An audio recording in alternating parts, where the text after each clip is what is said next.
आज मुझे भोले श्री आपका परिचय देने का अवसर प्राप्त हुआ है, इसलिए मैं स्वयं को गौरवान्वित अनुभव करती हूँ। ईश्वर ने भी कीमती रत्न गिनती के ही बनाए हैं। ईश्वर ने भी कीमती रत्न गिनती के ही बनाए हैं। उन रत्नों में सबसे कीमती आज बीच हमारे आए हैं। उन रत्नों में सबसे कीमती आज हमारे बीच आए हैं जो आप हैं। मैं अपने शब्दों को विराम देती हूँ और श्रीमान अनिलेश जी तिवारी से करबद्ध निवेदन करती हूँ कि वे इस कार्यक्रम की बागडोर संभाल कर हमें अनुग्रहित करें। अनिलेश जी तिवारी, आपसे मैं करबद्ध निवेदन करती हूँ कि इस कार्यक्रम की बागडोर संभालें और हमें अनुग्रहित करें।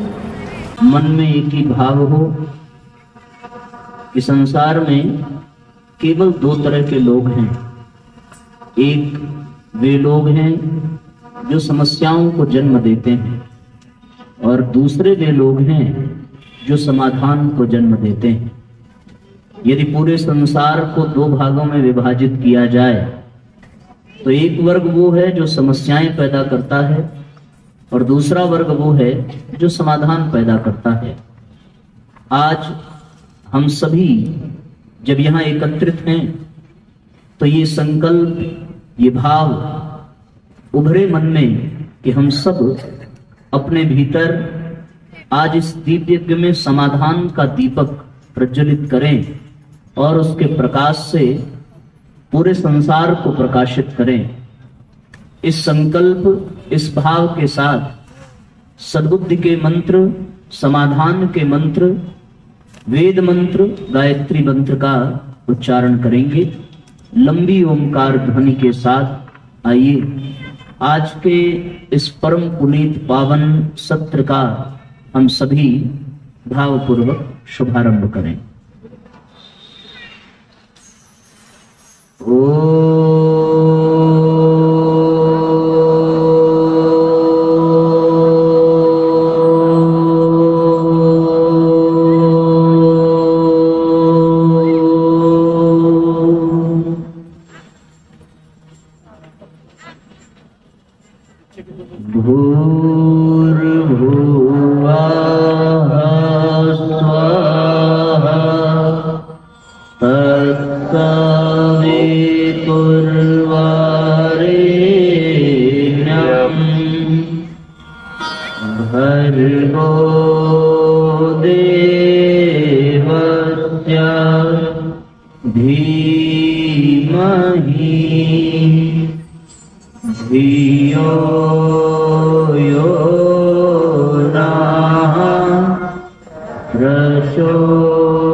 भवानी शंकरौ वंदे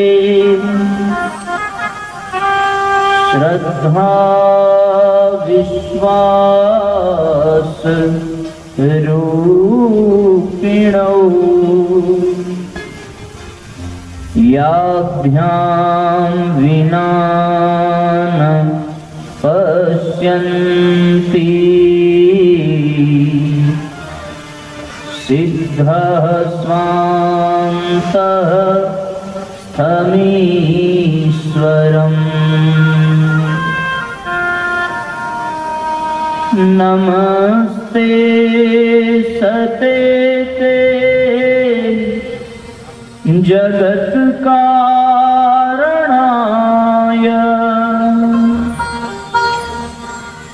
नमस्ते चिते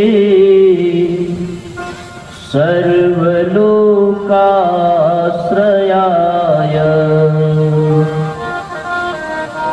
नमो द्वैत तत्त्वाय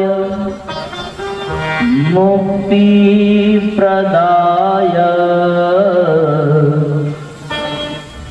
नमो ब्रह्मणे व्यापिने शाश्वताय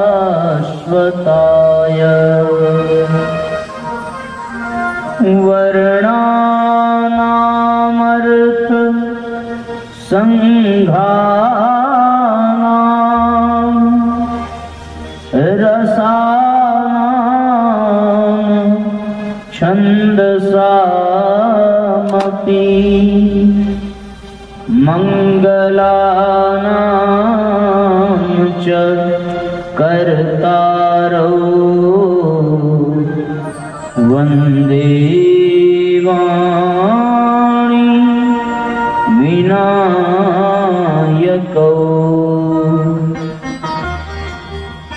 चैतन्यं शाश्वतं शान्तं व्योमातीतं निरञ्जनं नादबिन्दुसमानीतं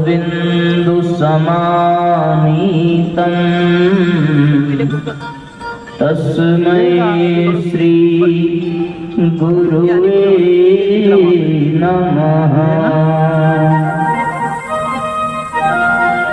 ॐ सद्गुरु चरण कमलेभ्यो नमः।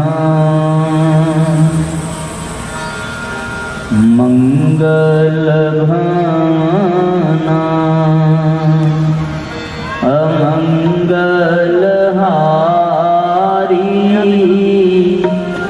द्रवं सदा शरत अजिर बिहारी मंगलभावनाय मंगलहारी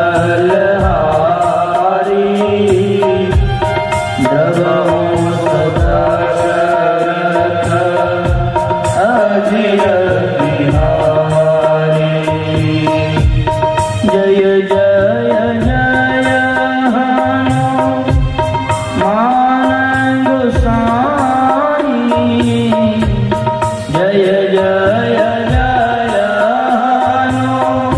हनुमान गोसाई कृपा करहु गुरु देव की नाई कृपा करहु गुरु देव की नाई सिया राम मैं सब जग जानी सिया राम मैं सब जग जानी करहूँ प्रणाम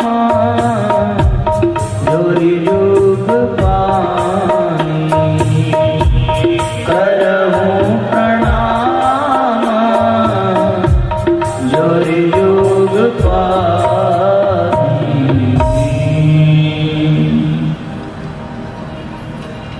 बोलिए परम पूज्य गुरुदेव की जय। बोलिए गायत्री माता की जय। बोलिए वंदनिया माता जी की जय। आज के आनंद की धर्म की अधर्म का प्राणियों में विश्व का सत्य सनातन धर्म की भारत माता की भारतीय संस्कृति की दोनों हाथ ऊपर उठा लें।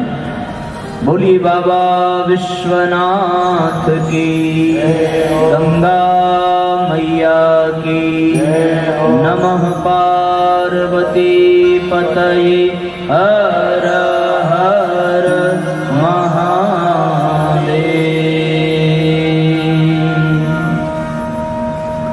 आइए आज के क्रम का शुभारंभ करें। उसके पूर्व भावपूर्वक एक गुरुवंदना करके परम पूज्य गुरुदेव परम वंदनीय माता जी को भावपूर्वक आवाहित करेंगे। शत शत तुमको प्रणाम सद्गुरु तुमको प्रणाम। शत शत तुमको प्रणाम सद्गुरु तुमको प्रणाम। शत शत तुमको प्रणाम सद्गुरु तुमको प्रणाम। शत शत सब गाइए, एक साथ दोहराइए। सद्गुरु तुमको हम आए हैं शरण तुम्हारी, हम आए हैं शरण तुम्हारी। शक्ति जागृत करो हमारी, शक्ति जागृत करो हमारी। परम शक्ति के धाम सद्गुरु तुमको प्रणाम। परम शक्ति के धाम सद्गुरु तुमको प्रणाम।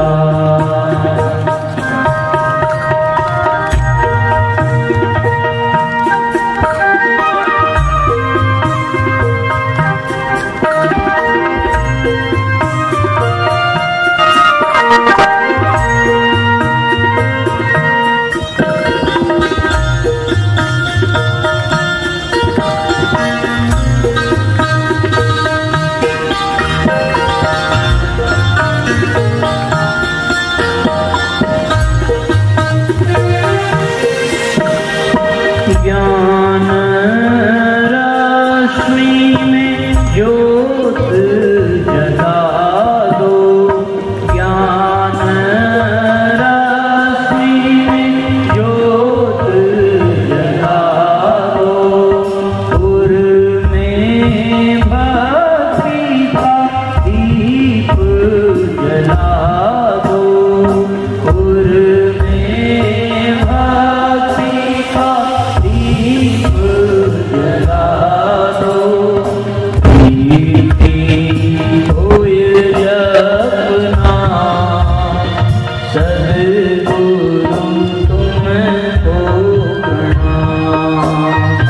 कीर्ति होय जपना सद्गुरु तुमको प्रणाम। शत शत तुमको प्रणाम सद्गुरु तुमको प्रणाम।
जाइए और एक साथ दोहराइए।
परम पूज्य गुरुदेव,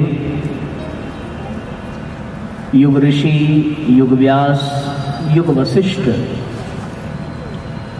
जिन्होंने युग भगीरथ बनकर 3200 से भी अधिक पुस्तकों का सृजन किया, जिन्होंने युग व्यास बनकर समस्त आर्ष ग्रंथों का भाष्य किया, जिन्होंने युग याज्ञवल्क्य बनकर समूची संस्कृति में पुनः यज्ञीय परंपरा का जागरण किया, जो युग विश्वामित्र बनकर घर घर गायत्री मंत्र और गायत्री उपासना को पहुंचाते हैं, जो युग वशिष्ठ बनकर समस्त क्षेत्र में धर्म क्षेत्र को स्थापित करते हैं, ऐसी महान ऋषि सत्ता जो भगवान महाकाल के अंशावतार हैं और उनकी लीला सहचरी स्नेह सलीला परम वंदनीया माता जी के दिव्य संरक्षण में आज इस यवतमाल की पावन धरा पर गोधूली बेला में आयोजित इस अत्यंत आध्यात्मिक ऊर्जा से ओतप्रोत प्रांगण में आज यहाँ व्यासपीठ के समक्ष विराजमान हमारे गायत्री परिवार के सभी वरिष्ठ कार्यकर्तागण एवं इस कार्यक्रम, इस आयोजन को सफल बनाने में अपनी प्रत्यक्ष और परोक्ष भूमिका निभाने वाले सभी महानुभाव आज इस कार्यक्रम में इतनी बड़ी संख्या में उपस्थित इस विश्व वसुधा का संचालन करने की सामर्थ्य रखने वाली हमारी सभी शक्ति स्वरूपा माताओं बहनों और यहाँ पर विराजमान हमारे सभी आत्मीय बंधुओं एवं मंच पर हमारे साथ इस कार्यक्रम में संगीत के माध्यम से और भी अधिक आकर्षण का संचार करने वाले हमारे सभी संगीत के आत्मीय भाइयों, आज इस सत्र में आप सबके हृदय में विराजमान परमपिता परमेश्वर को व्यासपीठ से हम बारंबार प्रणाम करते हैं और आप सबको परम पूज्य गुरुदेव का पुत्र मानकर, पुत्रियां मानकर इस व्यासपीठ से सेवा की भावना से, बल्कि निष्काम सेवा की भावना से जो कुछ भी बन पड़े ऐसा भाव लेकर आप सबके बीच में उपस्थित होकर परम पूज्य गुरुदेव के विचारों को आप तक पहुंचाने का एक गिलहरी जैसा प्रयास करने जा रहे हैं। अपने हृदय के पट को खोल लीजिए, अपने अंतःकरण की श्रद्धा को जागृत कर लीजिए, अपने चित्त को एकाग्र कर लीजिए, अपनी बुद्धि को तर्क कुतर्क के प्रवाह से ऊपर उठा लीजिए और पूर्ण निष्ठा के साथ, संपूर्ण विश्वास के साथ, इस भाव के साथ कि आज जब आप यहाँ इस दीप यज्ञ में बैठे हैं तो यहाँ से आप अवश्य अपने भीतर एक समाधान का दीप प्रज्वलित कर पाएंगे। इस भाव के साथ यहाँ बैठें और आज के सत्र का शुभारंभ करें। यद्यपि जिस भाव से, जिस श्रद्धा से आप सबने आज ये स्वागत का क्रम संपन्न किया है, उसे देख करके मन अत्यंत आह्लादित हो गया है। कुछ पल के लिए सिर ऊपर नहीं उठ रहा था, नजरें श्रद्धा से आप सबके सन्मुख झुकी हुई थी। बस एक ही भाव था कि ये सम्मान परम पूज्य गुरुदेव के प्रति, परम वंदनीय माता जी के प्रति आप सबकी श्रद्धा और आप सबका विश्वास उन तक पहुंचे और उनकी अनन्य करुणा और उनके तप का एक एक अंश आज यहाँ उपस्थित प्रत्येक प्राणियों के जीवन में बरसे और यहाँ से जाने वाला एक भी व्यक्ति खाली हाथ न जाए, सबकी झोली भरी हो, ऐसी बार बार मन में प्रार्थना उठ रही थी कि आप सबकी श्रद्धा का संपूर्ण लाभ आप सबको प्राप्त हो।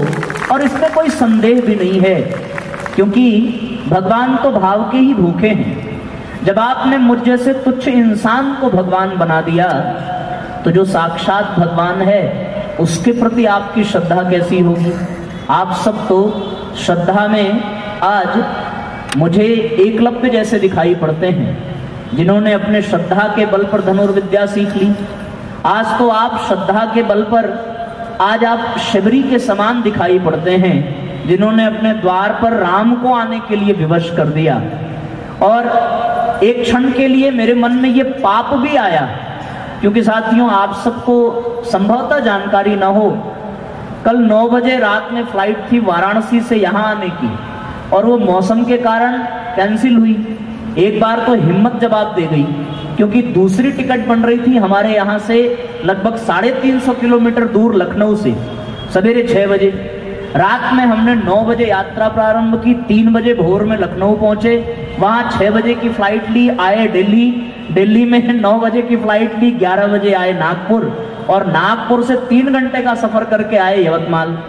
और उसके बाद आने के बाद हर पल हर क्षण ये प्रतीत हो रहा था कि यदि किसी कारणवश, किसी आलस्य और प्रमादवश मैं आने से मना कर देता तो शायद इस संसार में मुझसे बड़ा अपराधी और कोई न होता। लेकिन आज आपके बीच में आकर के ये प्रतीत हो रहा है मानो साक्षात मां तपस्विनी शबरी की श्रद्धा यहाँ विद्यमान है और राम के रूप में परम पूज्य गुरुदेव को तो यहाँ आना ही आना था, उनको आने से कोई रोक नहीं सकता।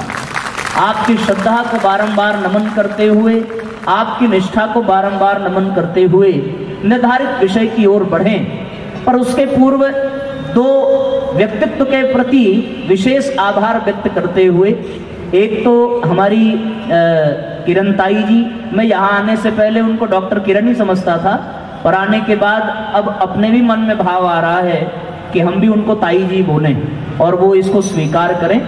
तो एक तो उनको बहुत बहुत आभार, दूसरा हमारे गुरु भाई हमारे सुनील दोहरे जी भाई साहब, उनका बहुत बहुत धन्यवाद कि उनके माध्यम से यहाँ आने का अवसर मिला। और विशेष धन्यवाद उन 2 बहनों का जिन्होंने नृत्य के माध्यम से इस कार्यक्रम का शुभारंभ किया। मैं हृदय की गहराइयों से खूब खूब मंगल कामना, खूब खूब आशीर्वाद व्यासपीठ की ओर से और परम पूज्य गुरुदेव परमवंदनीय माता जी की ओर से प्रदान करता हूँ। आइए इस भाव के साथ हम सभी साथियों आज के विषय में प्रवेश करें।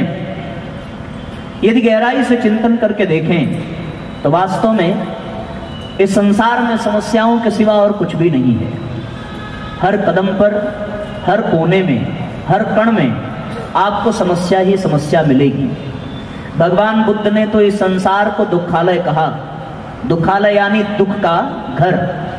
समस्या ही दुख है, दुख ही समस्या है, इसलिए इस संसार को समस्या का घर ही कहना चाहिए। हर प्रकार का व्यक्तित्व, हर वर्ग के लोग अपने आप को समस्याओं में घिरा हुआ अनुभव करते हैं। कोई स्वीकार करता है, कोई स्वीकार नहीं करता है। कुछ लोग कहते हैं कि जो अज्ञानी है केवल उन्हीं के जीवन में समस्या है, पर आप विचार करके देखो विश्वामित्र के अपेक्षा कौन अधिक ज्ञानी था और उनके भी जीवन में समस्या थी। वो जब यज्ञ करने बैठते तो फिर सारे राक्षस आकर के उनका यज्ञ विध्वंस कर डालते।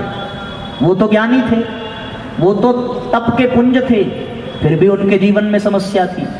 और जो अज्ञानी है उसके जीवन में तो समस्या है ही। तात्पर्य यह है कि अज्ञानी के जीवन में भी समस्या और ज्ञानी के जीवन में भी समस्या है। अब एक और बात, कुछ लोग ये सोचते हैं कि जीवन में अभाव है इसलिए समस्या है। विचार करके देखें, जो अभाव महसूस कर रहे हैं वो रोटी के अभाव में उनका पेट दुखता है, पर जिनके पास प्रचुर मात्रा में धन है वो इतना खा लेते हैं कि खाने के बाद पेट दुखता है। जिनके पास है नहीं, उनको नहीं मिल रहा इस बात का कष्ट है, और जिनके पास है उनको डॉक्टर ने मना करके रखा है कि आपको शुगर नहीं खाना है, आपको नमक नहीं खाना है। जिनके पास है तो अभाव वाला भी व्यक्ति दुखी है, समस्या में है, और जिनके पास अभाव नहीं है वो भी समस्या में घिरा हुआ है। जिन्हें मिल जाए उनको भी समस्या, जिनको ना मिले उनको भी समस्या। जिनको कोई संतान नहीं है वो भी दुखी है, और जिनको संतान है वो भी बेचारा दुखी है। जिसके पास पति नहीं वो भी दुखी, और जिसके पास पति है वो पति से ही दुखी। आप विचार करके देखो, जिसके पास कोई नहीं है उसे एकांत का दुख सता रहा है, और जिसके पास बहुत सारे लोग हैं उसे भीड़ का दुख सता रहा है। हर आदमी परेशान है, हर आदमी हैरान है। कहते हैं साहब दुनिया में 3 चीजें हैं, एक तन है, एक मन है और एक धन है। इन्हीं की सुविधा सबको चाहिए। स्वस्थ तन चाहिए, स्वच्छ मन चाहिए और प्रचुर मात्रा में धन चाहिए।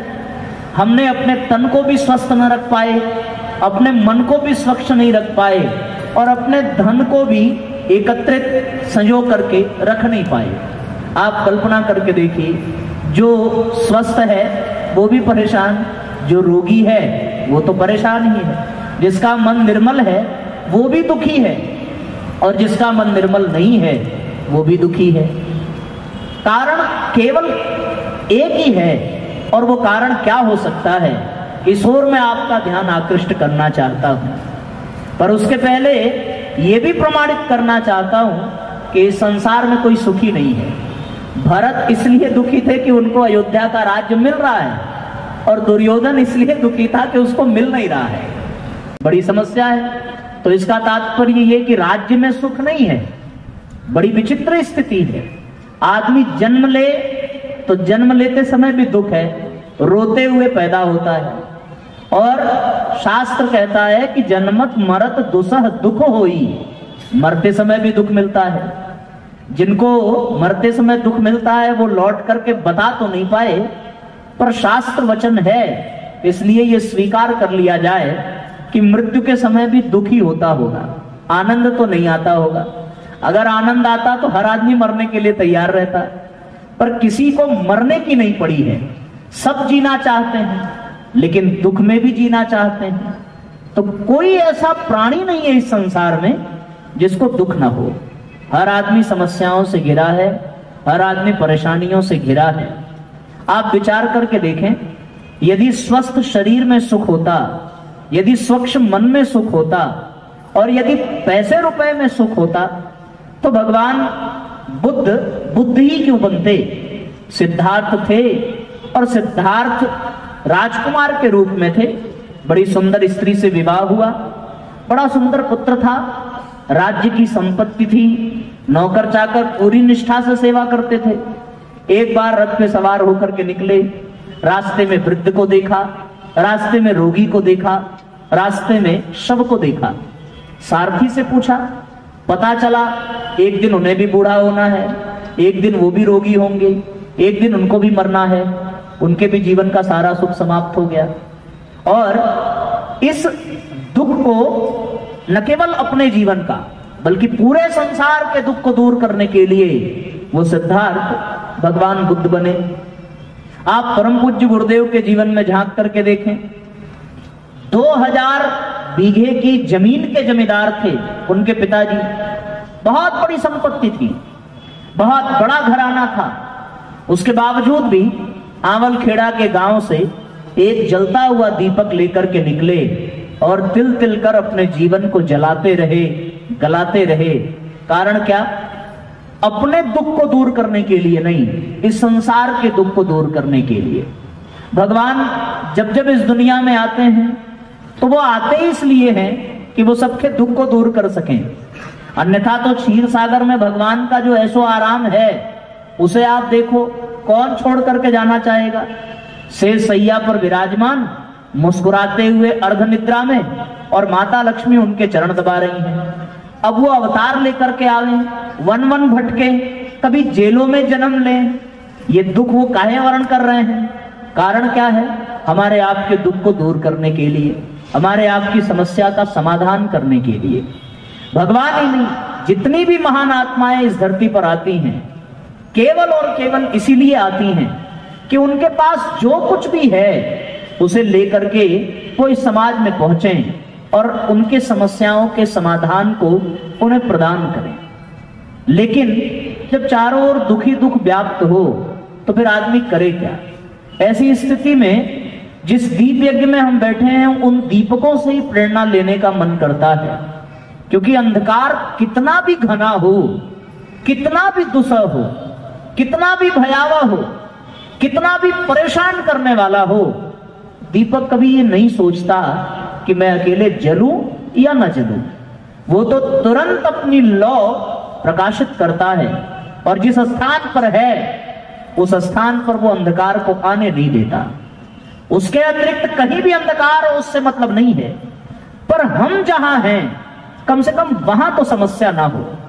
हम जहां हैं कम से कम वहां तो प्रकाश होना चाहिए।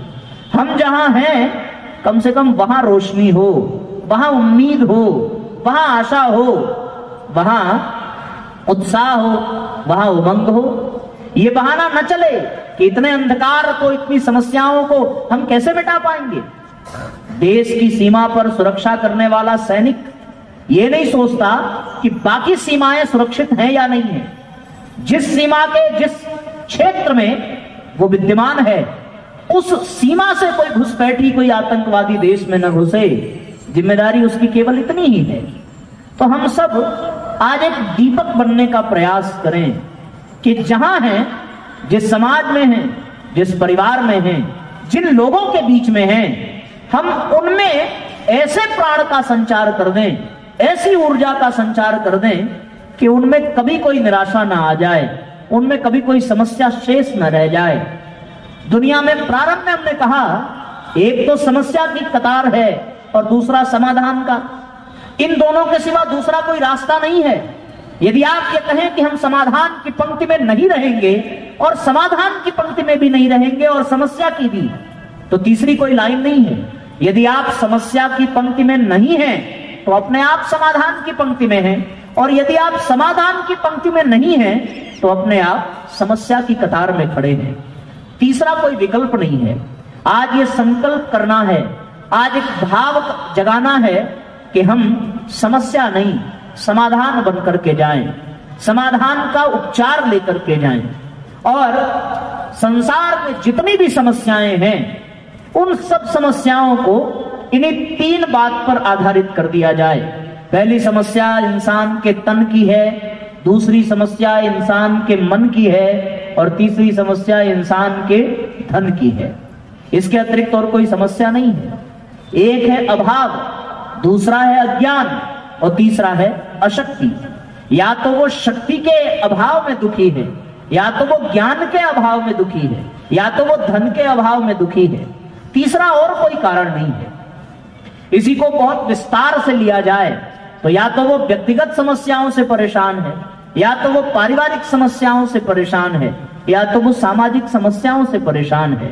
पर इन सब का आधार क्या है? इन सब का आधार है साथियों व्यक्तिगत चिंतन, व्यक्तिगत भावनाएं, व्यक्तिगत कल्पनाएं, व्यक्तिगत महत्वाकांक्षाएं। इंसान का अपना ही तन रोगी है, अपना ही मन भोगी है और अपना ही धन उसके जीवन में समस्या का कारण बन रहा है। कोई तो ऐसा समाधान है जो इन समस्याओं को धूल चटा दे। कोई ऐसा रास्ता है जो इन समस्याओं में भी उम्मीद की एक किरण पैदा कर दे। और वो रास्ता कौन सा है? इतिहास के पन्ने पलटने की आवश्यकता है, शास्त्रों में झांकने की आवश्यकता है। आप जरा सा घूम करके चलिए त्रेता युग में। रावण के पास स्वस्थ शरीर है, रावण मानसिक रूप से बहुत विद्वान है और धन का उसे रत्ती भर अभाव नहीं है। सोने की लंका का स्वामी है। आपने सुना होगा रावण कितने सिर वाला था? हाथ ही उठा के बता दो, भगवान ने उतनी उंगलियां तो सबको दी हैं, 10 है ना। इसका तात्पर्य आपने कभी सोचा कि 10 सिर वाले व्यक्ति का मतलब क्या है? सच में 10 सिर रहे होंगे? सोच करके देखो, अगर 10 होंगे ना, एक रहा बीच में, बाकी बचे 9, तो एक तरफ होगा 5, दूसरी तरफ होगा केवल 4। जिधर 5 होगा उधर गर्दन झुकी होगी कि नहीं झुकी होगी? एक बात। दूसरा, सच में 10 सिर वाला हो तो वो अपने घर के दरवाजे में घुसेगा कैसे? एक बड़ी समस्या। तीसरा, अगर वो आज यहां निमंत्रण में आ जाए तो आप उसको भोजन की थाली कौन से सिर के पास परोसेंगे, अगर वो सच में 10 सिर वाला है तो? एक और बात, अगर वो सिंगल बेड पे सोता होगा तो 2-3 सिर तो उसके जमीन पे ही लटक रहे होंगे, और अगर डबल बेड पे भी सोए तो उसके बीवी बच्चे तकिया कहां लगाएंगे? सोच करके देखिए। इसका तात्पर्य केवल इतना है कि वो सामान्य व्यक्तियों की अपेक्षा 10 गुना अधिक विद्वान था, 10 गुना अधिक मानसिक शक्ति थी उसके पास।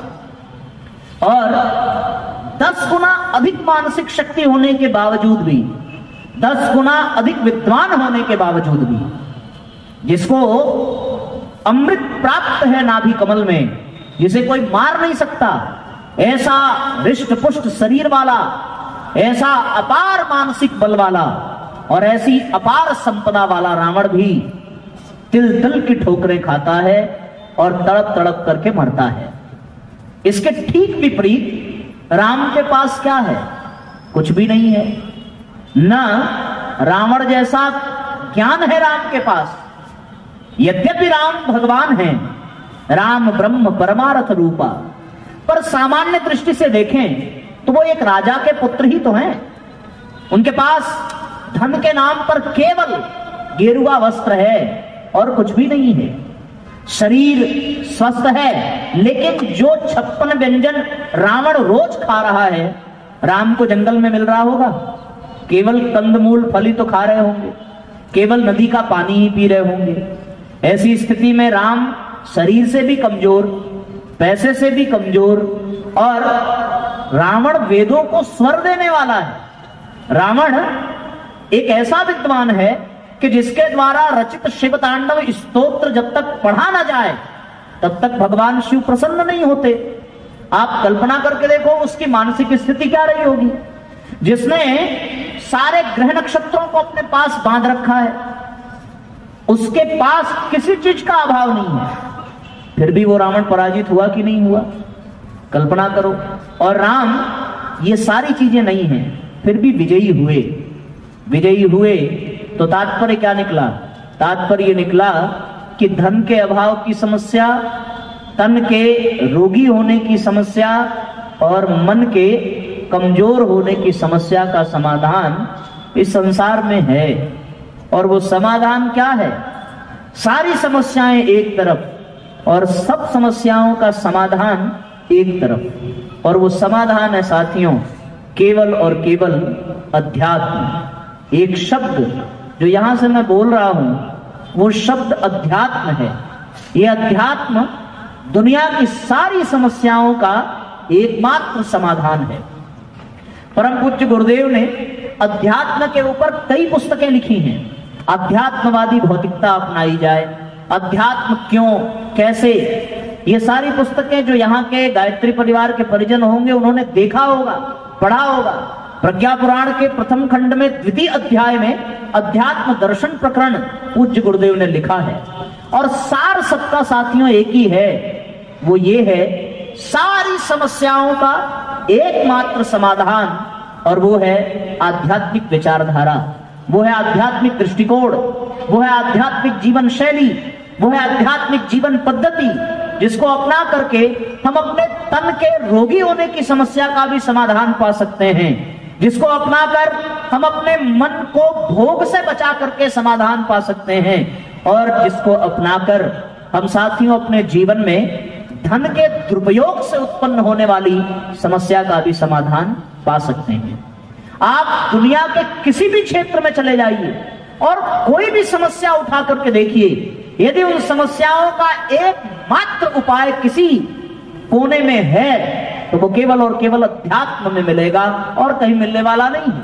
और हम सब बड़े सौभाग्यशाली हैं कि वो समस्त समस्याओं के समाधान की क्षमता रखने वाला अध्यात्म केवल और केवल भारतीय संस्कृति के पास है और दुनिया की किसी संस्कृति के पास नहीं है। और भगवान की कृपा कि भारतीय संस्कृति हमें विरासत में मिली है, भारत माता की गोद हमें भगवान की कृपा से मिली है। हम उन ऋषियों, उन पूर्वजों की गोद में पले हैं जिन्होंने भारतीय संस्कृति को जिया है, जिन्होंने अध्यात्म को अपने जीवन से जी करके दिखाया है।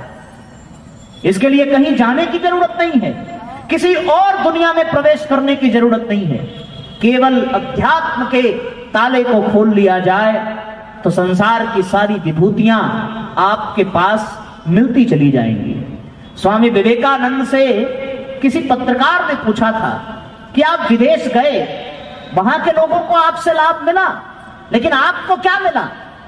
विवेकानंद जी ने एक बात कही कि भैया, भारत के जिन बातों को मैं केवल अंधश्रद्धा के नाते मान लेता था, अब मैं प्रमाण पूर्वक उसको सत्य मानता हूं, क्योंकि ये सत्य है। इस संसार में कोई भी पैदा हो जाए और वो यदि अपने परम लक्ष्य को पाना चाहता है, वो यदि अपने परम आनंद को पाना चाहता है, तो उसे कम से कम एक बार भारतीय संस्कृति को स्पर्श करना पड़ेगा और उसे अध्यात्म के मार्ग पर चलना पड़ेगा, तभी उसके जीवन में पूर्णता प्राप्त होगी। दूसरा कोई रास्ता नहीं है। और जो समाधान है वो हमें सहजता से मिला हुआ है।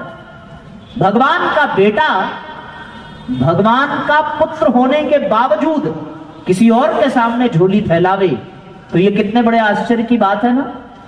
गाय का बछड़ा जिसके लिए बड़ी भावना के साथ गाय दूध पिलाने को तैयार हो, लेकिन वो दूसरों के सामने दूध मांगे तो कैसा लगेगा?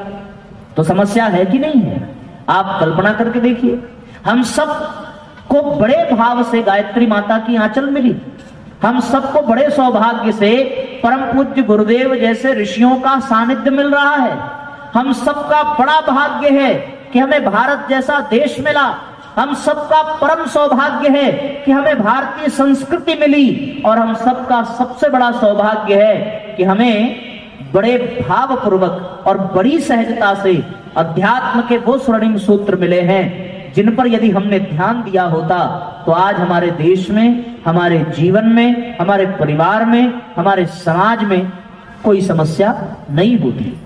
आज बड़ी से बड़ी समस्याओं का समाधान ढूंढने के लिए वैज्ञानिक यदि कुछ खंगाल रहे हैं तो वो केवल और केवल भारतीय संस्कृत में बताए गए सूत्रों को खंगाल रहे हैं। वो केवल और केवल अध्यात्म के पदचिन्हों पर चलने वाले महामानवों की जीवनी को खंगाल रहे हैं, क्योंकि उनके ही जीवन में उनको समाधान मिल सकता है। साथियों, दुनिया में अनेकों प्रयोग हो रहे हैं और आप सब प्रबुद्ध वर्ग के लोग हैं, आप सब जानते होंगे आज प्रदूषण एक बहुत बड़ी समस्या उभर करके इस संसार में आया और उसका समाधान यदि किसी के पास है तो वो केवल और केवल भारतीय संस्कृति के पास है, क्योंकि यज्ञ की परंपरा किसने दी? भारतीय संस्कृति ने दी। प्रदूषण को यदि कोई मिटा सकता है तो वो कौन मिटा सकता है? केवल यज्ञीय भावना से जो जीवन जिए वही प्रदूषण को मिटा सकता है। जो गौ माता की सेवा करे वो गौ के द्वारा पाए गए गोबर, गौमूत्र, दूध इत्यादि के नाते ही प्रदूषण को मुक्त कर सकता है। अभी एक नया शोध हुआ कि जिस घर में देसी गाय रंभाती है वहां पर हजारों लाखों बैक्टीरिया एक साथ मर जाते हैं। आप कल्पना करके देखो, जिस स्थान पर यज्ञ होता है वहां विकिरण का प्रभाव नहीं होता। जहां यज्ञ हो वहां पर ऐसी ऊर्जा उत्पन्न होती है कि वहां ध्वनि प्रदूषण भी मिट जाता है, वायु प्रदूषण भी मिट जाता है, जल प्रदूषण भी मिट जाता है। और सबसे बड़ी बात साथियों कि मनुष्य के भीतर जो मानसिक प्रदूषण जन्म ले चुका है, उस मानसिक प्रदूषण का भी यदि कोई उपाय है तो वो केवल और केवल यज्ञ है, वो केवल और केवल भारतीय संस्कृति है, वो केवल और केवल अध्यात्म है। हर तरीके से, हर दृष्टिकोण से यदि आप देखें तो निष्कर्ष एक ही निकलेगा, अध्यात्म ही वो सार है जो हमें समस्त समस्याओं का समाधान दे सकता है। दूसरा और कोई उपाय नहीं। हम ऋषियों के देश के हैं, ऋषियों के संतान हैं और हमें अब याचना छोड़ना चाहिए और हमें तन करके खड़े होना चाहिए, अपने आप को समाधान के रूप में विकसित करना चाहिए। बात समझ में आ रही है ना? किसको किसको समझ में आ रही है? हाथ उठाओ जरा। एक बात बताओ, आप समझदार ज्यादा हैं कि हम अच्छा समझा रहे हैं? हाँ? आप लोग ऐसा ही बोलो, हम तो ये बोलेंगे कि आप समझदार ज्यादा हैं। आप हमारी तारीफ करो, हम आपकी करेंगे, बस बात बन जाएगी। आइए, जिन लोगों को थोड़ी प्यास लग रही है, उमासी सी आ रही है ना, उनको एक बढ़िया भजन सुना देते हैं, उसके बाद फिर आगे की यात्रा करें। ठीक है? दोनों हाथ ऊपर उठाइए और एक साथ जय घोष करिए। ध्यान दीजिएगा, इज्जत की बात है, इतने लोग बैठे हैं, इतनी जोर से आवाज आनी चाहिए कि पूरा यवतमाल हिल जाए। ठीक है ना? अपने फेफड़े में सांस भर लीजिए और जोरदार जय घोष, भारत माता की। अभी कसर बाकी है। दोपहर में खाया पिया था ना, है ना? नाक मत कटने देना, एक अवसर और दे रहा हूं मैं आपको। ठीक है? फिर से सांस भर लीजिए, जोरदार जय घोष बोलिए, भारतीय संस्कृति की, परम पूज्य गुरुदेव की। अब आनंद आया। अब आइए एक साथ हम लोग गुनगुनाते हैं।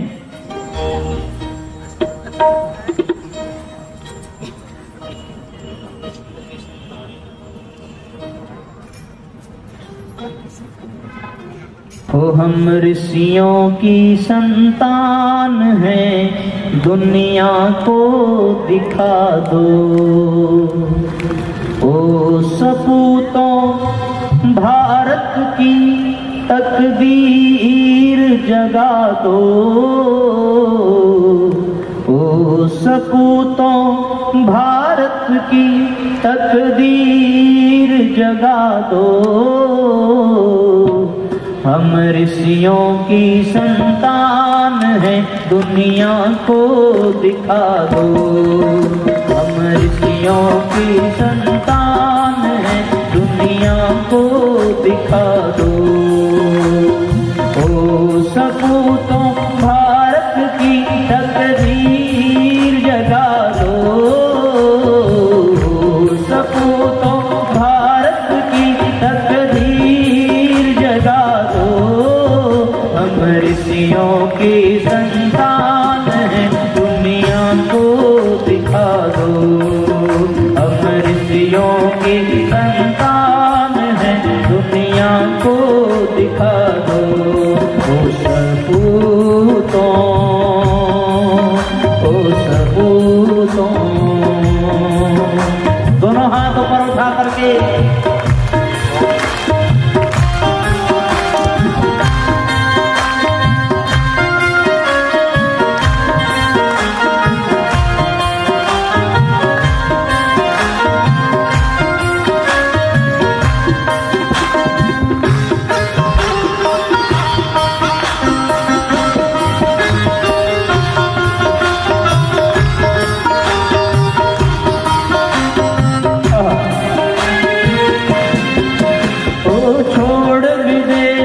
चकाचौंध को अपना गौरव देखो, छोड़ विदेशी चकाचौंध को अपना गौरव देखो। बंधन जो रोके हैं गति को उनको तोड़ो फेंको, बंधन जो रोके हैं गति को उनको तोड़ो फेंको।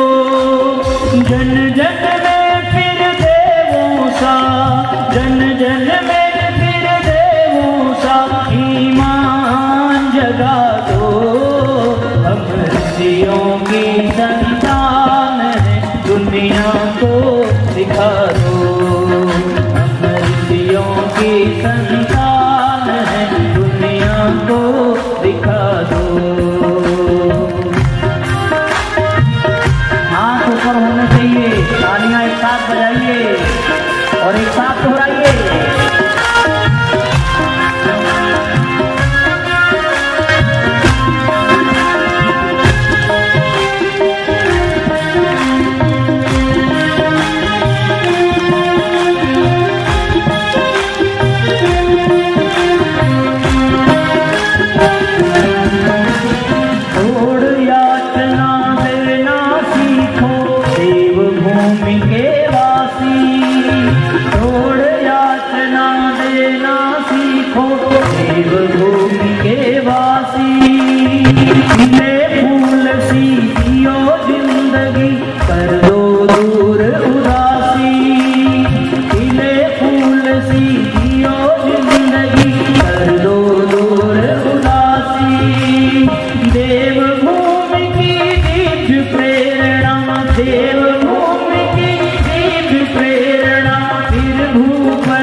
ऋषियों की संतान है, दुनिया को दिखा दो। हम ऋषियों की संतान है, दुनिया को दिखा दो। ओ सबूतों, ओ सबूतों, ओ सबूतों, ओ सबूतों।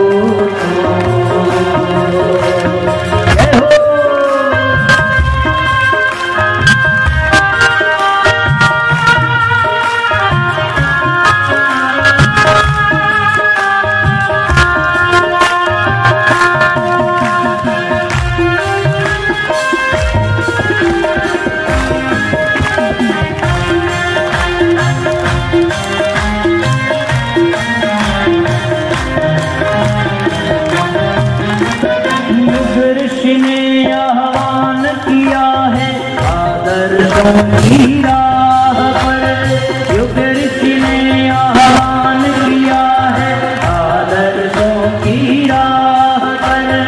आज लगा दो अंकुश पैना शूद्र स्वार्थ की चाह पर। आज लगा दो अंकुश पैना शूद्र स्वार्थ की चाह पर। त्याग तपस्या की सुगंध से, त्याग फिर भूखो महका दो। हम ऋषियों की संतान है, दुनिया को दिखा दो।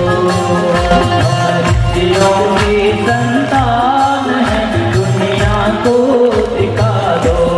ओ सबूतों, ओ सबूतों, ओ सबूतों।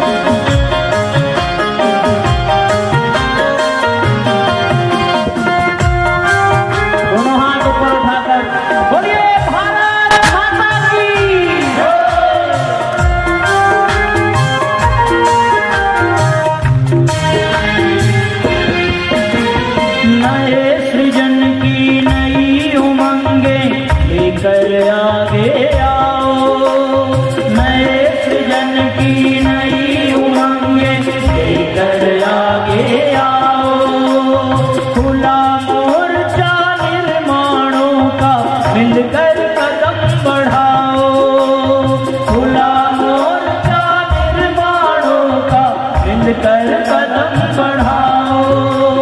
राम राज्य के सपनों को, राम राज्य के सपनों को सच करके दिखा दो। सब ऋषियों के संतान है दुनिया को दिखा दो। सब ऋषियों के संतान है दुनिया को दिखा दो। ओ सपूतों भारत की तकदीर जगा दो। ओ सपूतों गाइए, सब गाइए, जगा दो। हम ऋषियों के संतान है दुनिया को दिखा दो। ऋषियों के संतान है दुनिया को दिखा दो। हम ऋषियों के संतान है दुनिया को दिखा दो। हम ऋषियों की संतान है दुनिया को दिखा दो। दुनिया को दिखा दो। बोलिए परम पूज्य गुरुदेव की, बोलिए गायत्री माता की।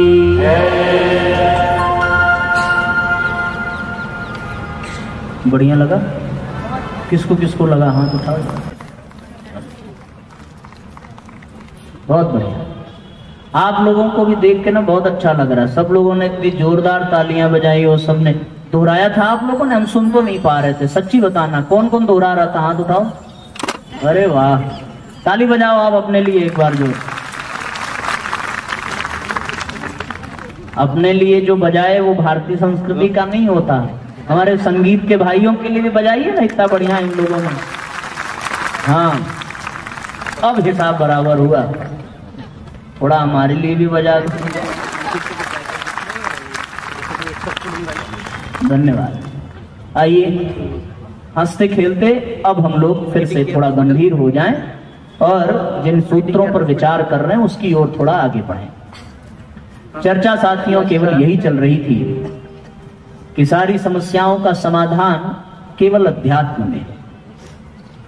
एक एक करके हम लोग लें, क्योंकि हमने समस्याओं को 3 भागों में बांटा है ना, तन, मन और धन। तन की समस्या क्या है? हमने जितना कुछ किया आज तक, ईमानदारी से बताओ किसके लिए किया? उत्तर एक ही होगा, शरीर के लिए किया। हम जो कुछ भी कर रहे हैं इस शरीर के लिए। सवेरे सो करके उठने से लेकर रात में सोने तक हमारा एक एक क्रियाकलाप यदि किसी के लिए हो रहा है तो वो किसके लिए? शरीर के लिए।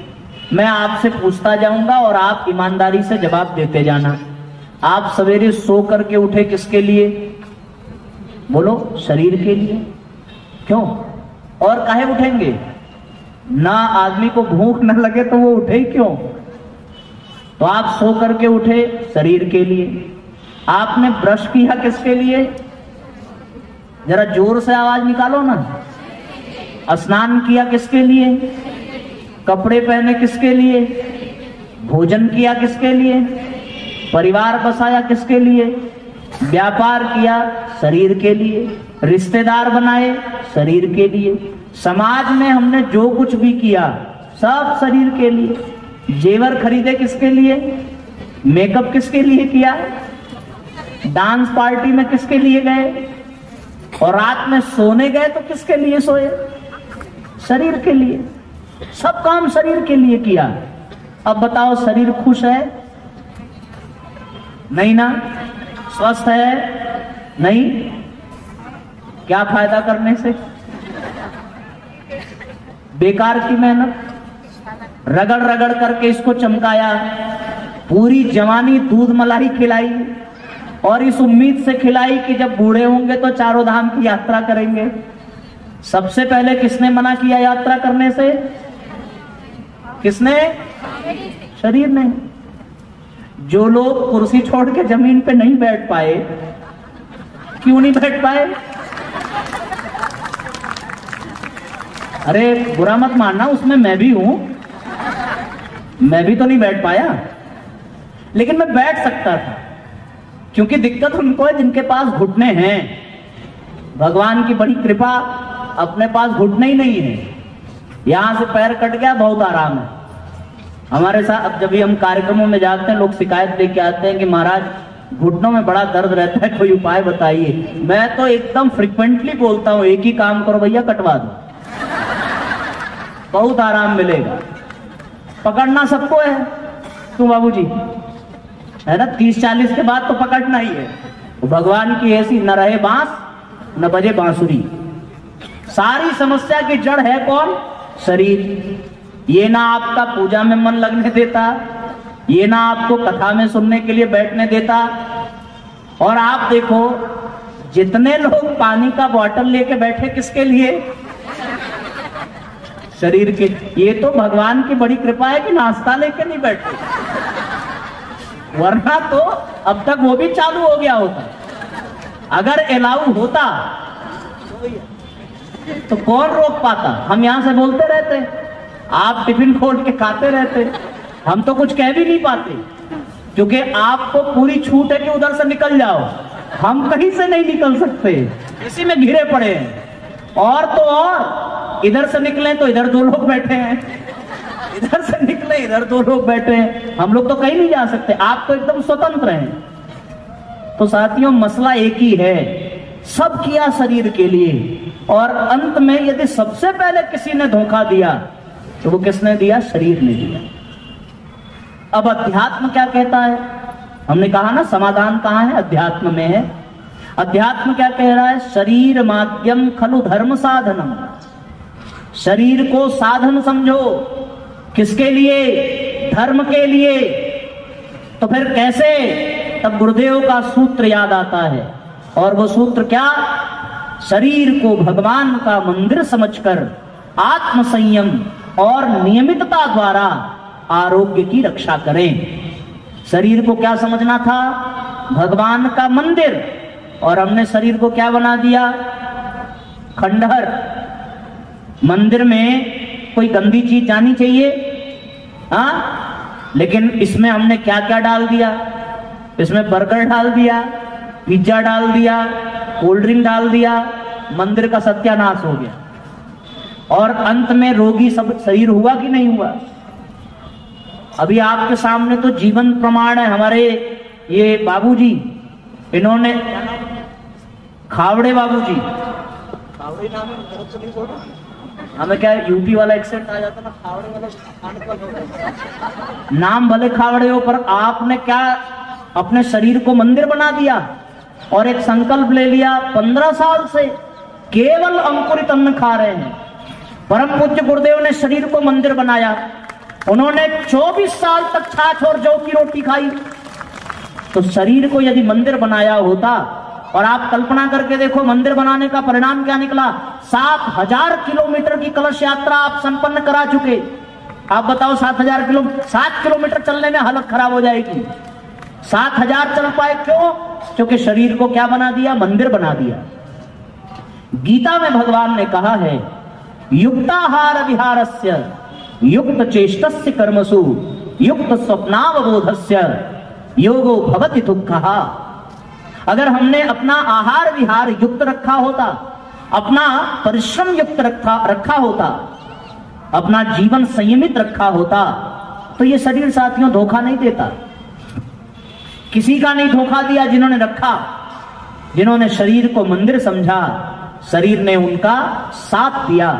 और जिन्होंने शरीर को केवल और केवल कूड़ा करकट बना डाला, उसका शरीर उसका साथ नहीं देता। आप थोड़ा सा चले कि नहीं, सांस फूलने लगेगी। पहले अच्छा, हम लोग क्या सोचते हैं कि बहुत प्रोटीन युक्त चीजें खाने से शरीर ठीक रहता है, खूब ड्राई फ्रूट्स खाने चाहिए, खूब मेवा मिश्री खाना चाहिए। आप बताओ, ऋषि महर्षि जितने थे, उन्होंने कौन सा ड्राई फ्रूट्स खाया था? वो तो कंदमूल फल खा करके स्वस्थ रहे। ये अंकुरित अन्न खा करके स्वस्थ हैं। पूज्य गुरुदेव ने छाछ और जौ की रोटी खा करके जीवन बिता दिया। कहते हैं साहब, जीवन के अंतिम क्षणों में गुरुजी ने केवल माता जी का मन रखने के लिए एक मुट्ठी चावल और एक मुट्ठी दाल की खिचड़ी स्वीकार की थी 24 घंटे में एक बार। उन्होंने तो यह भी कहा शरीर को इसकी भी जरूरत नहीं है, शरीर को मंदिर समझो। अब आप यदि शरीर को मंदिर समझेंगे तो सबसे पहला काम आप ये करेंगे कि आप सोच समझ करके किसी भी चीज को मुंह में डालेंगे। मंदिर का तो तात्पर्य यही है, हर कोई मंदिर में घुस नहीं सकता। मंदिर के गर्भगृह में भगवान है और शरीर के गर्भगृह में आत्मा है। आत्मा भगवान का ही, परमात्मा का ही अंश है। शरीर को स्वस्थ रखने का अचूक उपाय है कि आपके भीतर त्याग होना चाहिए। आप त्याग करना सीख लें तो आपका शरीर मंदिर बन जाएगा। क्या करना? त्याग करना। डॉक्टर के पास जाइए ना तो डॉक्टर आपको क्या कहेगा? केवल यही कहेगा, ये छोड़ दो, वो छोड़ दो, ऐसे करो, वैसे करो, शरीर सही हो जाएगा। दूसरा और कोई रास्ता नहीं है। आप बड़े से बड़ा ट्रीटमेंट करा लीजिए, बड़े से बड़े डॉक्टर के पास पहुंच जाइए, बड़े बड़े अस्पताल हो गए हैं। जिन्होंने आयोजन किया वो लोग भी सुना डॉक्टर हैं। बात समझ रहे हो? मैं तो उनके पैशन के विरोध में ही बोल रहा हूं। तो दुनिया में शरीर का उपाय, शरीर का इलाज, शरीर को आराम किसी डॉक्टर से मिल नहीं सकता, किसी अस्पताल से नहीं मिल सकता। यदि मिलेगा तो केवल और केवल इसी भाव से मिलेगा जो अध्यात्म देता है कि शरीर को भगवान का मंदिर समझिए। अगर आपने मंदिर समझा तो अब इसकी स्वच्छता का आप ध्यान रखेंगे।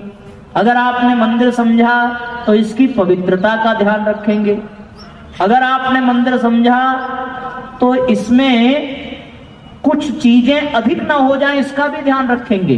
क्यों? मंदिर में जब भीड़ बढ़ती है तो दरवाजे बंद हो जाते हैं ना, होता है कि नहीं? लेकिन हम लोगों की स्थिति क्या है?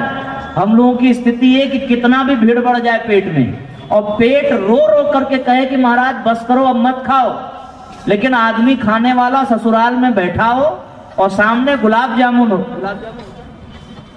गुलाब जामुन हो, और ससुराल में साली आकर के प्यार से कहते कि जीजा जी 2 गुलाब जामुन प्लीज। जीजा जी की नीयत डोल जाती है, पेट गया भाड़ में, शरीर भले बीमार पड़े, अब तो भाई बात माननी है ससुराल वालों की, और गुलाब जामुन सीधे जाता है पेट में। हो गया पेट का सत्यानाश। तो हुआ ना शरीर का नुकसान? किया किसने? हमने किया। किसी ने जबरदस्ती कराया? नहीं, खुद से किया। कारण क्या था? अध्यात्म को जीवन में अपनाया नहीं। परम पूज्य गुरुदेव ने कहा कि बच्चों, हफ्ते में एक दिन बिना नमक के, बिना मीठा के रहना। गुरुजी ने कहा तो किसी ने नहीं माना, डॉक्टर ने कह दिया तो मानना पड़ा। अगर उनकी मान लेते तो डॉक्टर के कहने पर कभी जरूरत नहीं पड़ती है ना। खुद से अगर खाना बंद कर दिया होता तो शरीर रोगी नहीं होता। इसलिए साथियों, जीवन में अध्यात्म का पहला सूत्र 2-3 घंटे का समय है और केवल 1 दिन का सत्र है, इसलिए बहुत गहराई से तो नहीं जा सकते, पर मैं संकेत करते हुए ऊपर चलता रहूंगा। आप उसको खूब गहराई से समझने का प्रयास करिएगा। और जब मैं आपको कोई सूत्र दूं तो उस सूत्र से संबंधित गुरुदेव का साहित्य भी, साहित्य स्टॉल लगा है ना, वहां पर आप लेना जरूर। अगर मैं शरीर को भगवान का मंदिर समझने का सूत्र दे रहा हूं तो शरीर के निर्माण के लिए, शरीर के स्वास्थ्य के लिए पूज्य गुरुदेव ने सैकड़ों पुस्तकें लिखी हैं। आप वहां जाइए और कहिए कि शरीर को स्वस्थ रखने की पुस्तक जो गुरुजी ने लिखी है वो कौन सी है। चिर यौवन कैसे बने, ये गुरुजी ने पुस्तक लिखी है। गुरुदेव ने और क्या लिखा? गुरुदेव ने अंकुरित अन्न के विषय में पुस्तक लिखी है, योग प्राणायाम के विषय में पुस्तक लिखी है। हमें शरीर को स्वस्थ रखना चाहिए। मंदिर यदि हम समझें तो एक तो शरीर को पवित्र रखेंगे, स्वच्छ रखेंगे, अनावश्यक चीजें नहीं जाने देंगे। दूसरा, मंदिर हमेशा भोर में ही खुलता है, तो यदि हम शरीर को मंदिर समझेंगे तो सवेरे जल्दी सो करके उठना पड़ेगा। यदि आपने सवेरे सोना छोड़ दिया तो जीवन की बड़ी से बड़ी समस्या आपकी खत्म। आपका जो टाइम क्राइसिस है खत्म हो जाएगा। अगर आप आज 10 बजे सो करके उठ रहे हैं और कल से 7 बजे उठने लगे तो आपका तो 3 घंटे का समय बढ़ गया ना। हर काम के लिए 3 घंटे बढ़ गया। और जिनकी ये शिकायत हो कि भगवान उनकी सुनते नहीं है, उनके लिए तो सबसे आवश्यक है कि सवेरे उठें। क्योंकि आप लोगों को याद होगा जब हमारे यहाँ मोबाइल का, टेलीफोन का और नेटवर्क का प्रचलन शुरू हुआ था तो पूरे दिन नेटवर्क पकड़े चाहे ना पकड़े, भोर में जरूर पकड़ता था। मानते हो कि नहीं?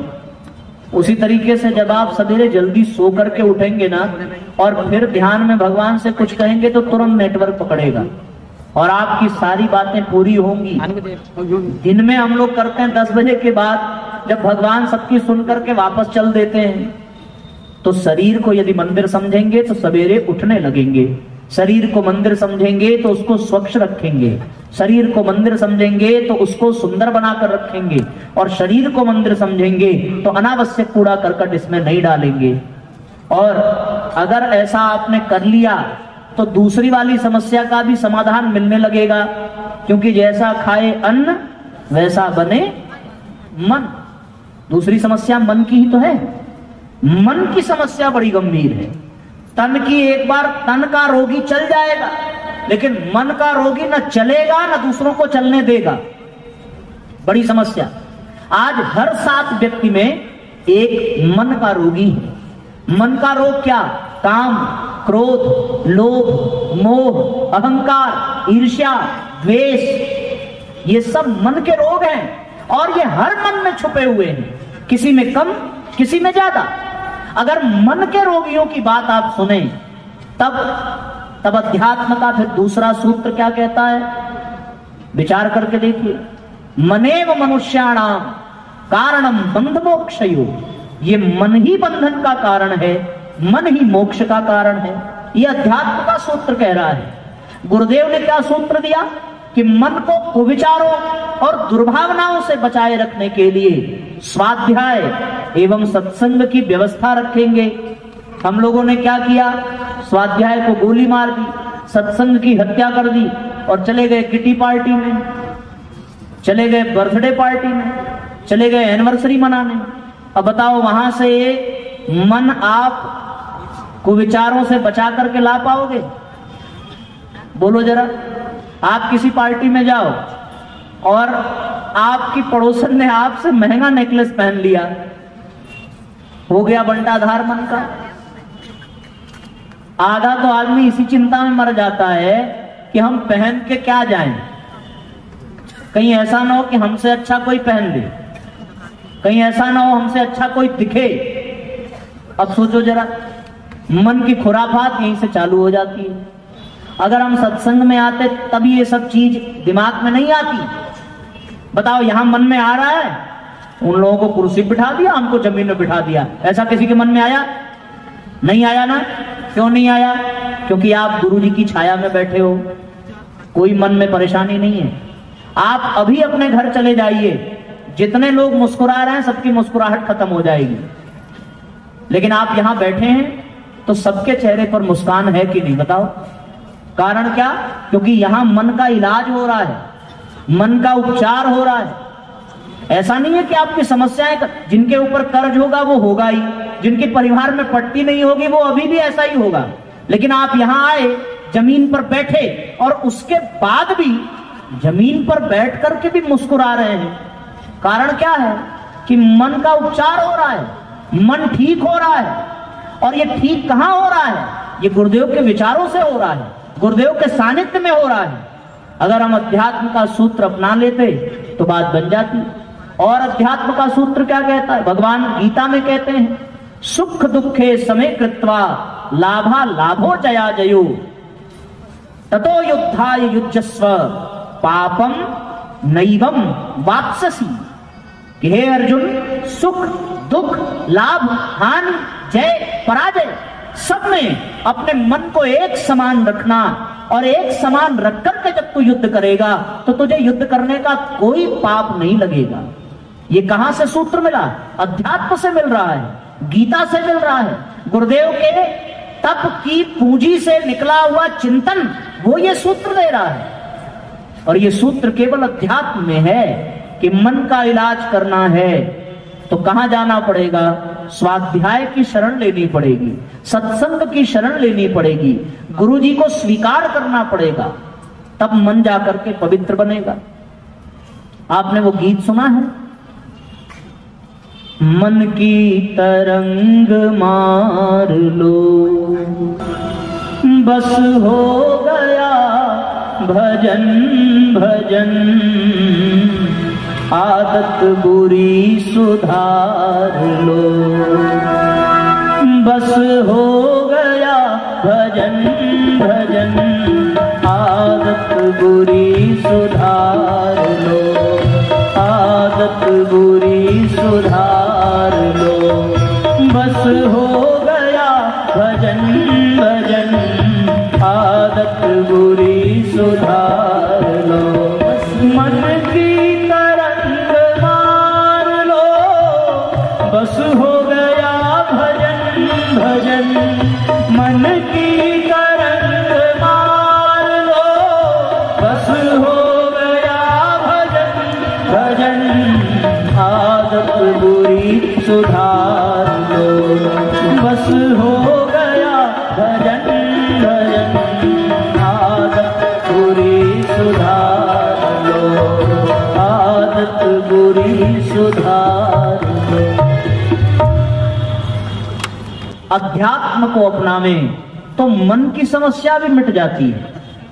एक बार किसी ने रावण से एक बड़ी सुंदर बात कही कि रावण, तू साधु बनकर के सीता का हरण तो करके ले आया, लेकिन तू सीता को अपना नहीं पाया। तो यदि तू साधु बन सकता था तो एक काम कर, तू राम का भी रूप धारण कर ले, और राम का रूप धारण कर लेगा तो सीता तुझे राम समझने लगेगी। आपको पता है रावण ने क्या कहा? कौन कौन जानता है? हाथ उठाओ जरा, है ना? आप बाद में लोगों को बता देना, अभी हम बता दें। केवल 2-3 लोग कह रहे हैं हम जानते हैं। रावण ने कहा कि जब मैं राम का रूप धारण करता हूं तो हर पराई स्त्री हमें माता के समान लगने लगती है, और फिर मैं सीता को अपना कैसे बना लूं? राम का रूप धारण करने का तात्पर्य आदर्शों को धारण करना, मर्यादा को धारण करना, सिद्धांत को धारण करना, अध्यात्म को धारण करना। यह अध्यात्म का सूत्र धारण करो तो फिर अब पराई स्त्रियां माता के समान लगने लगेंगी, बहन के समान लगने लगेंगी। जो मन वासनाओं में फंसा था, कामनाओं में फंसा था, वो अब आदर्श युक्त बन जाएगा, और वही मन आपके उत्थान का माध्यम बनेगा। पर कब? जब वो मन अध्यात्म के सूत्रों से जुड़ा रहे। मैं एक एक सूत्र देने का प्रयास कर रहा हूं, बस बहुत गहराई में नहीं जा सकते, अन्यथा तो प्रज्ञा पुराण में केवल मन के ऊपर 5-5 दिन की कथाएं हुई हैं। आप YouTube पर देख सकते हो विस्तार पूर्वक। पर एक संकेत करते हुए मैं आगे बढ़ूं, क्योंकि विषय को पूरा करना है। इसलिए साथियों, तन की स्वस्थता का आधार अध्यात्म है, मन की स्वच्छता का आधार, मन की पवित्रता का आधार अध्यात्म है। और एक तीसरी बात जो समस्या आती है धन की, वो भी परेशान जिनके पास धन नहीं है, और वो भी परेशान जिनके पास धन है। पूज्य गुरुदेव ने पुस्तक लिखी है, धन का सदुपयोग कैसे करें। गायत्री मंत्र का वी अक्षर धन की सदुपयोग का संकेत करता है। अध्यात्म में धन के लिए क्या कहा गया? अच्छा, धन की देवी को किसको कहते हैं बताओ जरा? धन की देवी कौन? थोड़ा जोर से, अरे बोलो तो जीवन में आएगी, बोलो। हाँ देखो, सब बोलने लगे, सबको चाहिए। पर आप बताओ, आपने जब भी माता लक्ष्मी को भगवान विष्णु के साथ देखा होगा तो वो किस स्थिति में देखा होगा? पैर दबाते ना। इसका मतलब क्या हुआ? इसका मतलब धन हमेशा भगवान की सेवा में लगना। ये कौन सूत्र दे रहा है? अध्यात्म। भगवान नहीं हैरान हो चुके हैं। भगवान की पत्नी को आप चाहें और भगवान को न चाहें, बात बनती नहीं है। एक तरफ कृष्ण है और एक तरफ कृष्ण की संपदा है। कृष्ण के पास दुर्योधन भी गया, अर्जुन भी गया, और जब दोनों लौटे तो पता है क्या हुआ? हुआ ये कि महाभारत के युद्ध का परिणाम उस दिन नहीं निकला था जिस दिन दुर्योधन मारा गया। महाभारत के युद्ध का परिणाम उस दिन निकला था जिस दिन अर्जुन ने कृष्ण की संपदा को छोड़कर कृष्ण का चयन किया था। लौटकर दुर्योधन आया, शकुनी ने कहा दुर्योधन तू बड़ा मूर्ख है, तूने कृष्ण को छोड़ दिया। और जब अर्जुन लौट कर आया तो कुंती ने अर्जुन के पांव छुए। अर्जुन ने पूछा मां ये क्या कर रही है? कुंती ने कहा मैं तेरे पैर नहीं छू रही, मैं तेरे निर्णय को पैर छू रही, जिसने सारी दुनिया को छोड़कर निहत्थे कृष्ण का वर्ण कर लिया। ऐसा सौभाग्यशाली पुत्र मुझे मिला है। और जब ऐसा सौभाग्यशाली व्यक्ति हो जिसने भगवान की संपदा को छोड़कर भगवान का चयन किया हो, उसे युद्ध में कोई पराजित नहीं कर सकता। ये धर्म का क्षेत्र, ये कर्म का क्षेत्र, युद्ध का मैदान है। और जो कृष्ण का चयन कर ले, भगवान का चयन कर ले और भगवान की संपदा को छोड़ दे, उसकी विजय निश्चित हो जाती है। यत्र योगेश्वरो कृष्ण यत्र पार्थो धनुर्धर तत्र श्री विजया भूतिर ध्रुवा नीतिर मतिर्ममा। वहां उसकी विजय निश्चित हो जाती है। कारण क्या? कारण कि उन्होंने भगवान का चयन किया।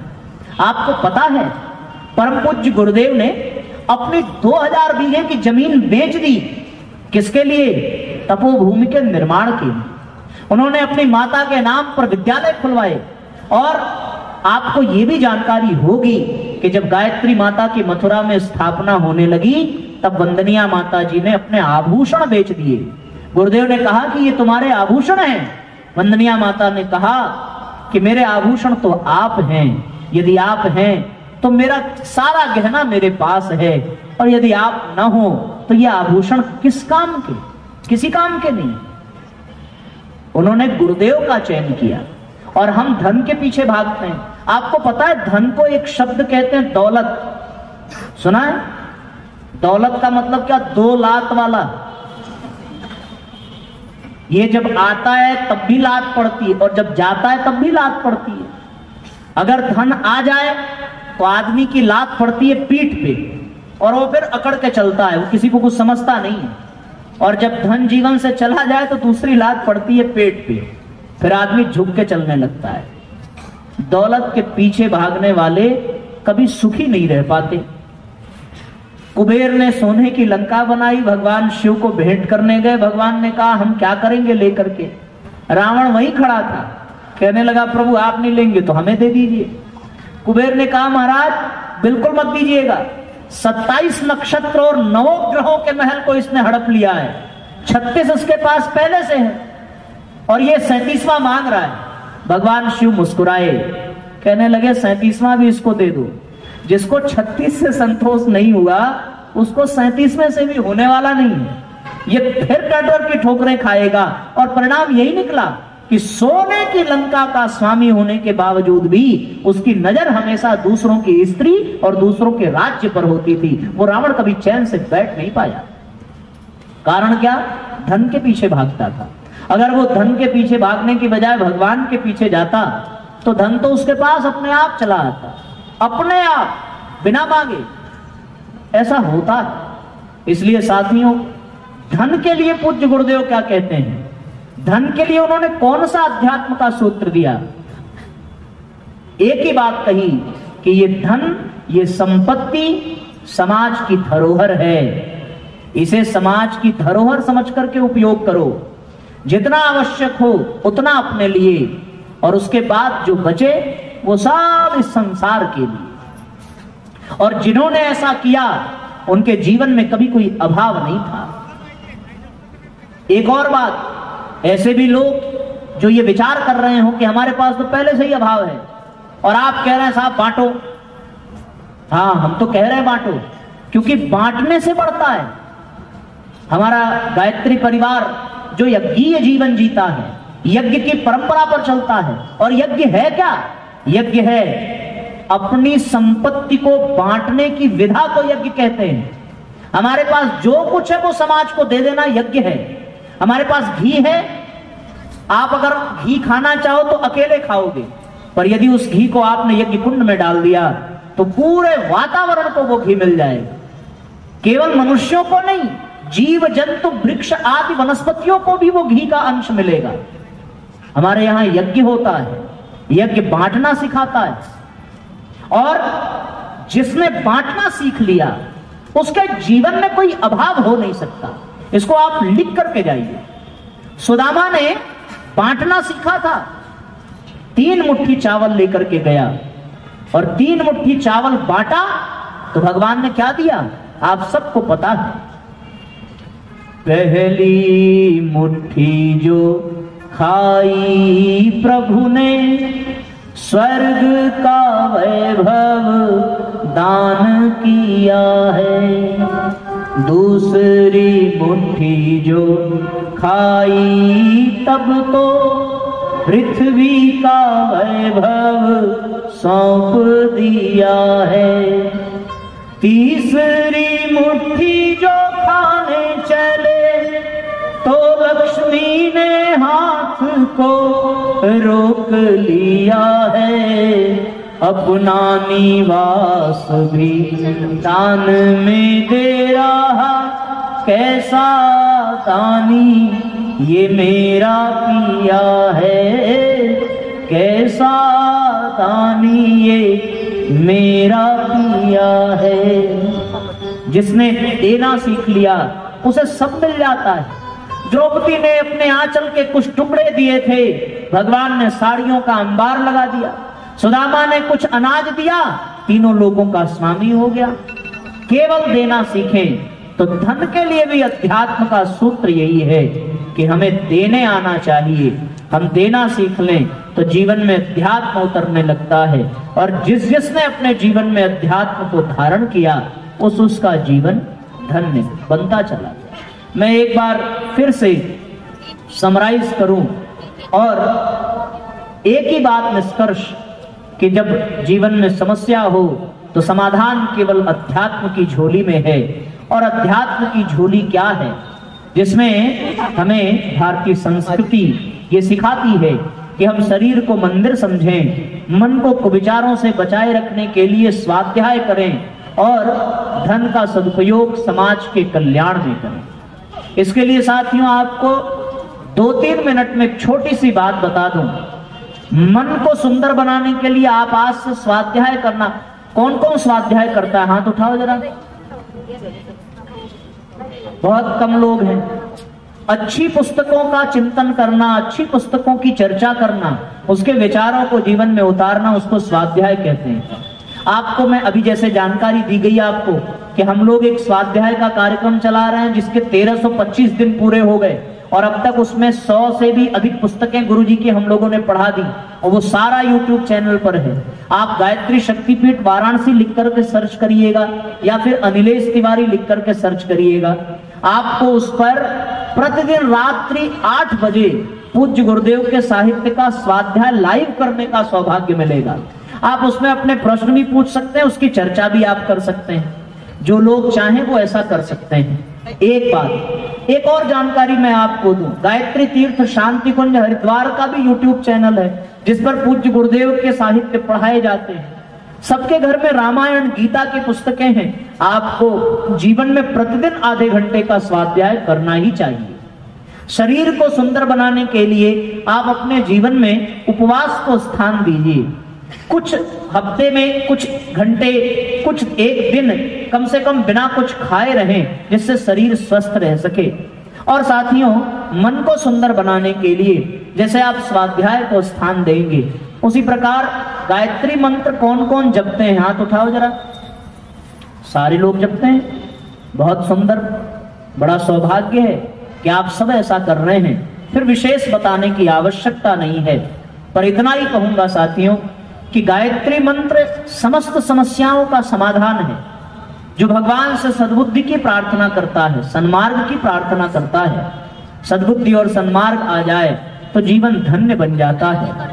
यद्यपि आप सब गायत्री परिवार से जुड़े हैं, जैसा हमें पता चला कि आदरणीय किरणताई जी और उनकी पूरे समूह ने एक बड़ा सुंदर अभियान चलाया घर घर दीप यज्ञ का, और उसके बाद फिर इतने लोगों को एकत्रित करके 1008 वेदी दीप यज्ञ का।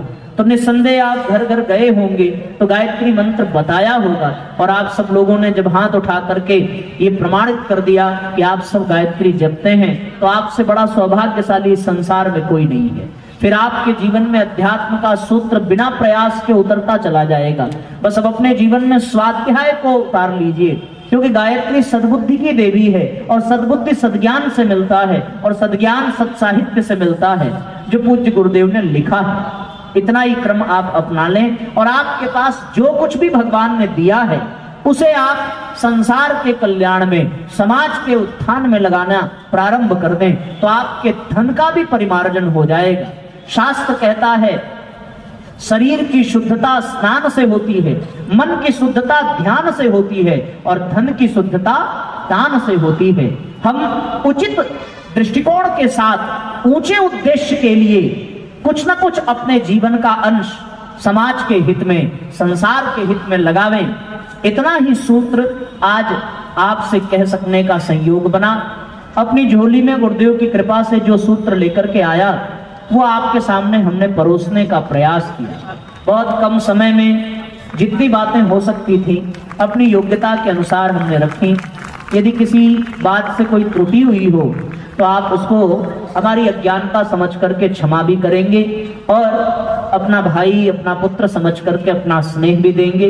और साथियों, जो कुछ भी प्राप्त हुआ उसे आप अपने जीवन में उतारिए, और उतार करके अपने जीवन को धन्य बनाते चले जाएं, इसी भाव के साथ कि आपके जीवन में अध्यात्म उतरे, आपका मन अध्यात्म से ओतप्रोत हो, आपके तन, आपके धन, आपके मन में पवित्रता, श्रेष्ठता, उत्कृष्टता बढ़ती रहे, ऐसा अध्यात्म आपको मिले। और वो गायत्री मंत्र से मिलेगा, वो पूज्य गुरुदेव के साहित्य से मिलेगा। यदि आपने अपने आप को इनसे जोड़ लिया तो आपके जीवन में आध्यात्मिक ऊर्जा को आने से कोई रोक नहीं सकता। इन्हीं भावनाओं के साथ अपनी वाणी को विराम देते हुए हम सभी भावपूर्वक दीप यज्ञ की ओर चलेंगे, और दीप यज्ञ का क्रम संपन्न करने के पश्चात जैसी व्यवस्था निर्धारित होगी उसका यहाँ से संचालन किया जाएगा।